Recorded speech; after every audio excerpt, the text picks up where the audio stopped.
Miami Condo Mondays is a live podcast on the first workday of the week at 4 p.m. South Florida time. The program features former journalist and current Wall Street consultant Peter Zaleski of the Miami Condo Investing Club and former lender and veteran condo broker Jenny Huertas of CVRRealty.com. Recorded weekly in greater downtown Miami, this 1-hour discussion will provide a refreshing and sometimes controversial perspective on the state of the South Florida condo market from a pair of seasoned real estate professionals who do not always agree. The program won't tell you what to think about the South Florida condo market, but will give you something to think about before buying, selling, taking listings, or financing units. This podcast is not authorized by the Miami real estate industry and will quite possibly annoy many of its figureheads. Welcome to this week's episode of Miami Condo Mondays, broadcast live on the social media accounts of Peter Zaleski and Jenny Huertas. Happy Monday, Miami. This is Miami Condo Mondays, a 1-hour podcast about what's going on in the South Florida condo market. Miami-Dade, Broward, Palm Beach County. We're going to be talking about all about that. What are we talking about this week?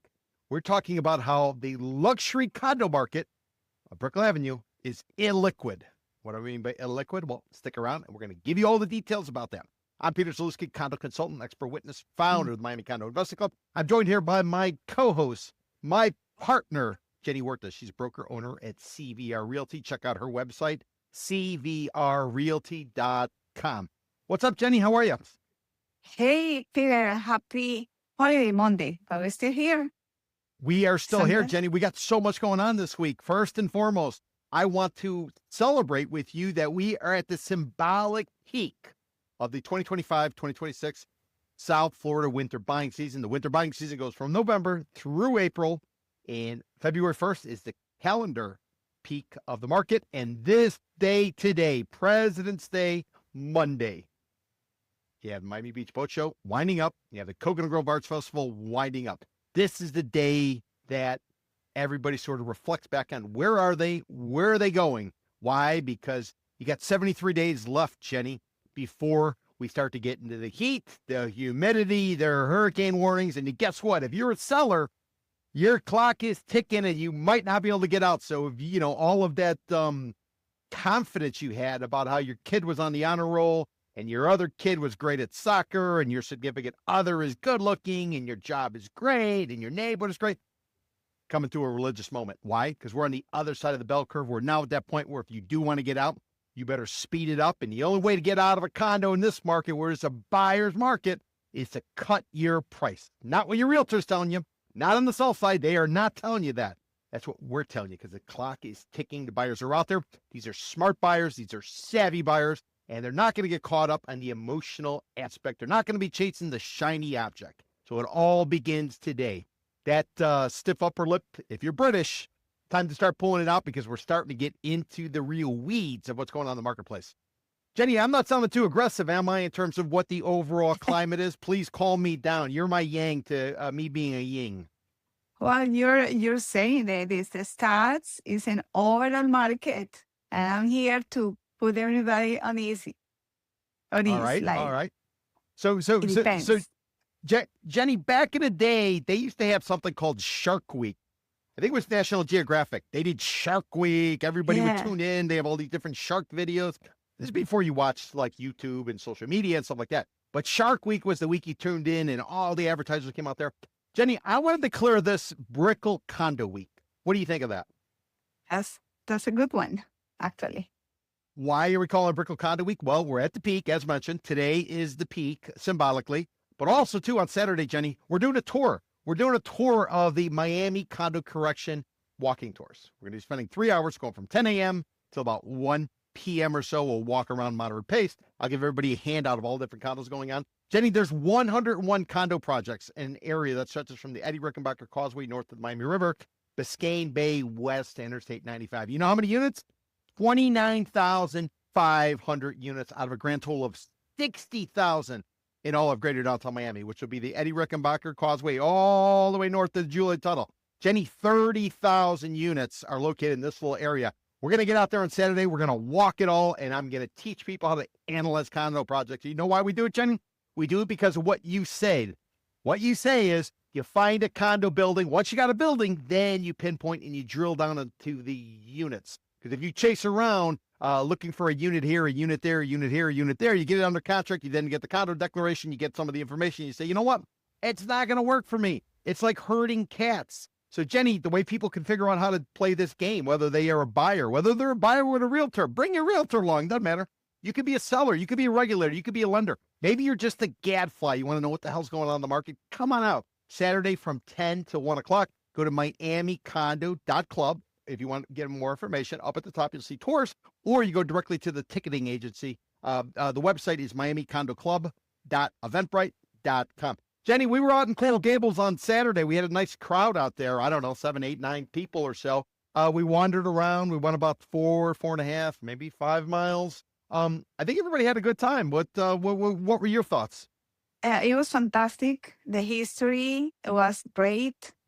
Seeing the diversity of product that there is available in Coral Gables was really, really good for many of us that didn't go there for a little while.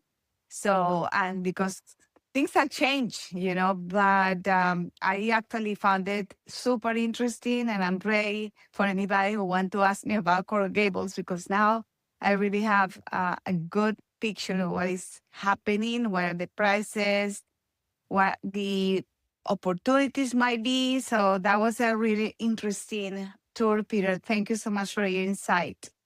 No, it's my pleasure. Jenny, did you have any idea there were 127 condo projects with 7,000 units in Coral Gables? Would you have guessed 7,000 units in Coral Gables? No, I would not.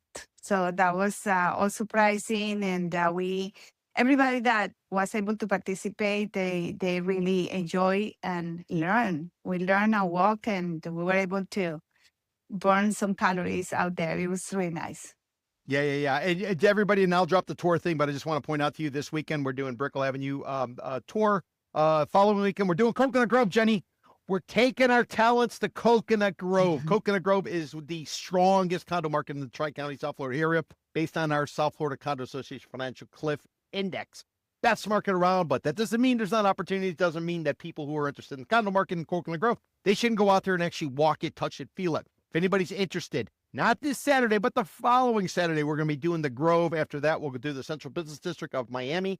That'll be between the Miami River north of the General Douglas MacArthur Causeway.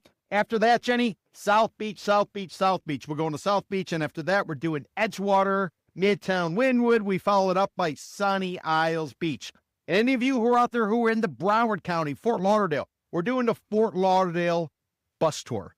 Basically, what you can do is if you're in Miami-Dade County, you can jump on the bus, or we can pick you up at the Tri-Rail station up there off of Griffin Road in southern Broward County. And then from there, continue on for our tour. And then on the way back, we can drop you off back at the Tri-Rail station off Griffin Road in Broward County, or we bring you all the way back down to Miami. So if anybody's interested, go to miamicondo.club or go to miamicondoclub.eventbrite.com. Jenny, anything you want to mention as we transition from talking about the tourists to the next part of the discussion? Absolutely. Let's do it. All right. So Jen, as we're kind of looking at this week, putting together data, and what I was doing is I wanted to see how Brickell Avenue area, which is going to be defined as the 80 Rickenbacker Causeway north to the river, and then it'll be the bay over 985. I want to see how this winter was doing, given the fact that we're at the halfway point calendar-wise. So we pulled the data, and then we compared it year over year. And you know what we found, Jenny? We found that condo prices in the Brickell Avenue area year over year, so that's November of 25 through January 26, compared to November of 24 to January 25. What we found, Jen, prices are down 12%. 12% price drop. Now, we knew about the sales falling, but now the prices are starting to crack. Any surprises there, or was that to be expected, given the fact that a lot of the repercussions because of the Surfside condo collapse have all started to kick in with special assessments and maintenance fees and everything else? Finally, we see a reduction in the price. Personally, I think a lot of them need more than 12% in order for the buyer to make a decision. Maybe 20%, 25%, and that will really make it interesting for people taking the risk of new assessments in the future, because you have to make a calculated risk. because you're going to have an assessment for sure. But if you get to the right price, 25% less, then it becomes really interesting for many.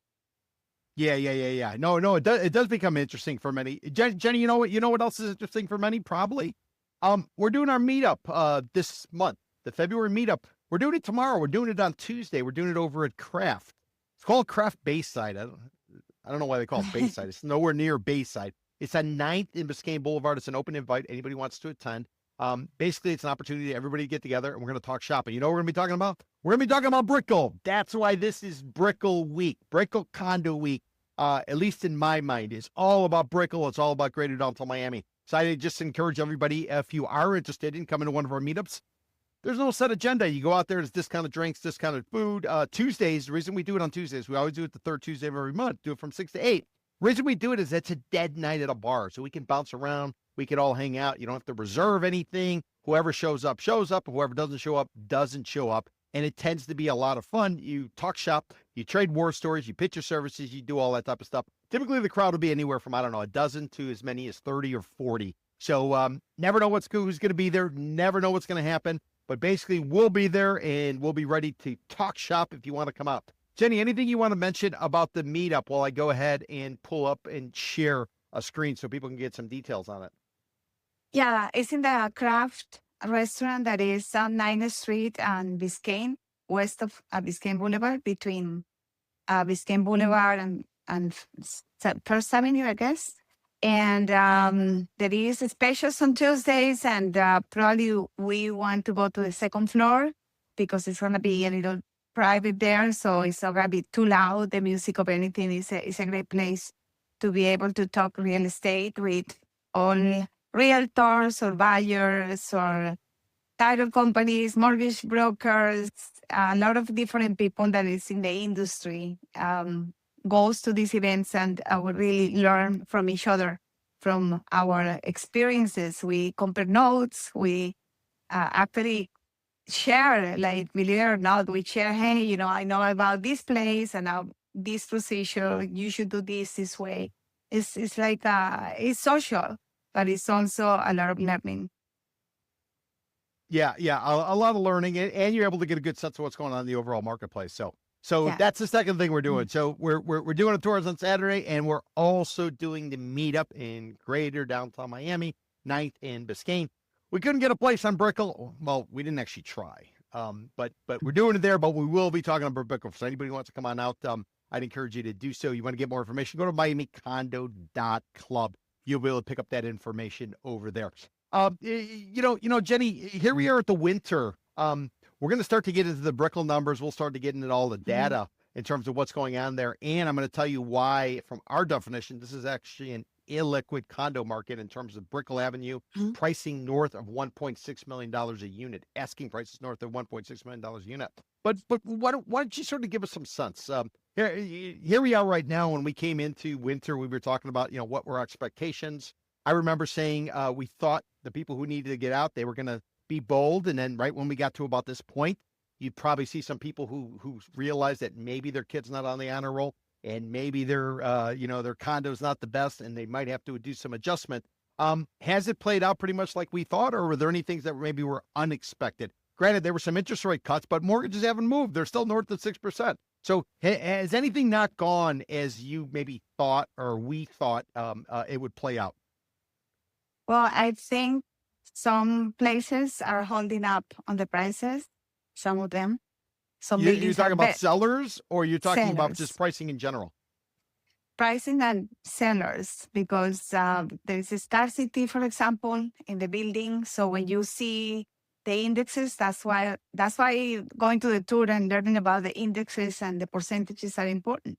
Because it doesn't matter if you like a building, but the building has only 1% of them for sale. It would be able to too difficult to negotiate because they feel, it's nobody selling, so I might have a chance to sell for more.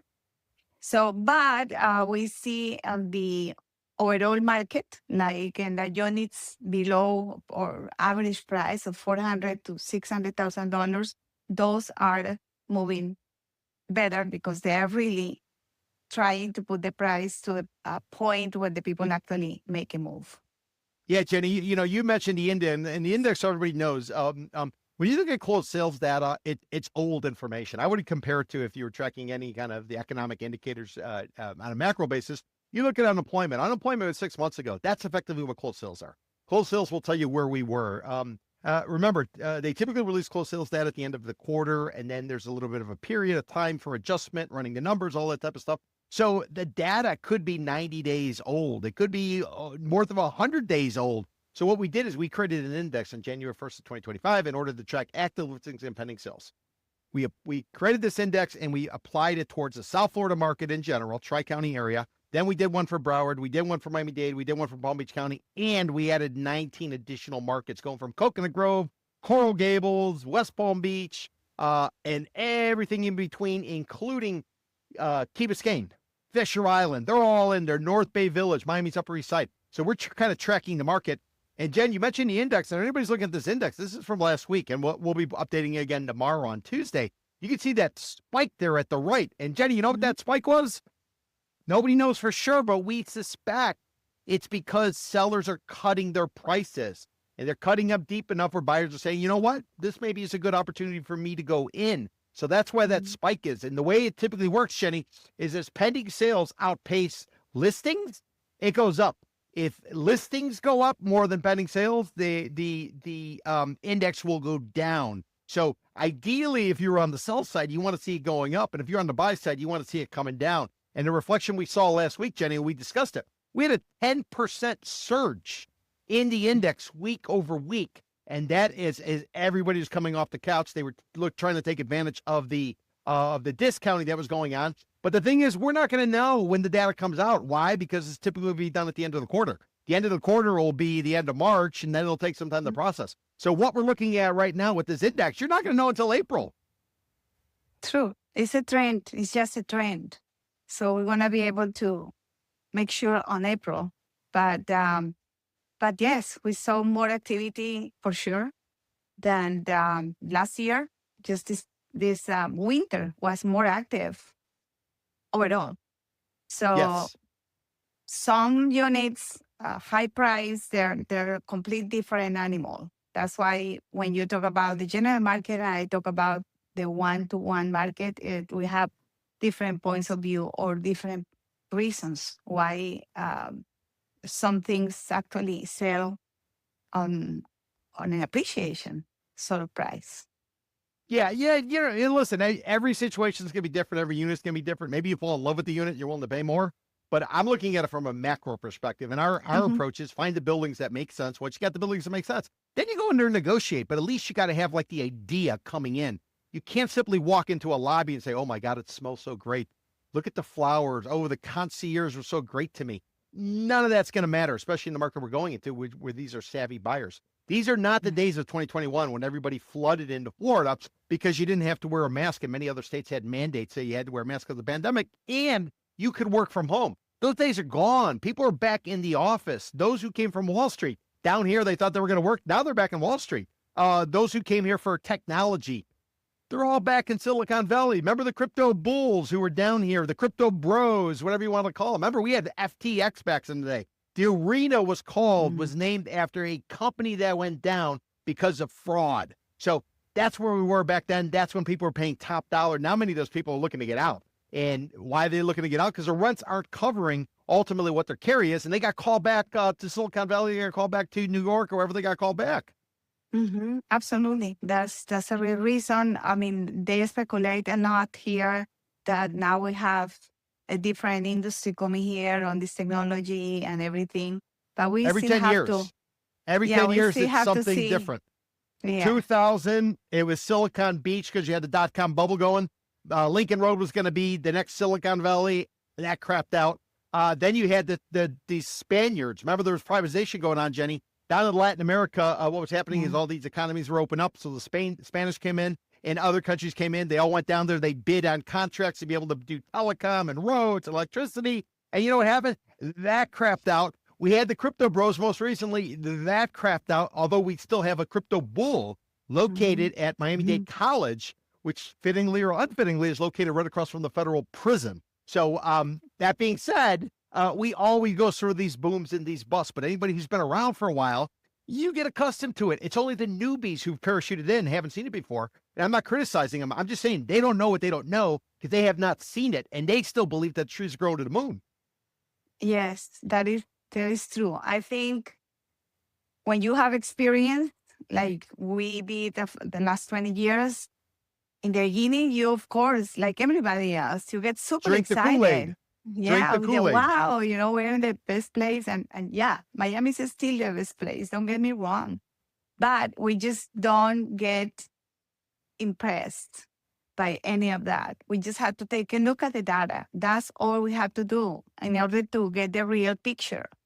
You can look at all these social media influencers and, people in the super luxury condos. Yeah, they're doing good, actually. Some of them do good. They're not. Wait, They are not. I'm going to show you why everybody in super luxury is bullshitting you. If they're selling super luxury in Brickell Avenue, I will show you charts showing that they're completely full of shit.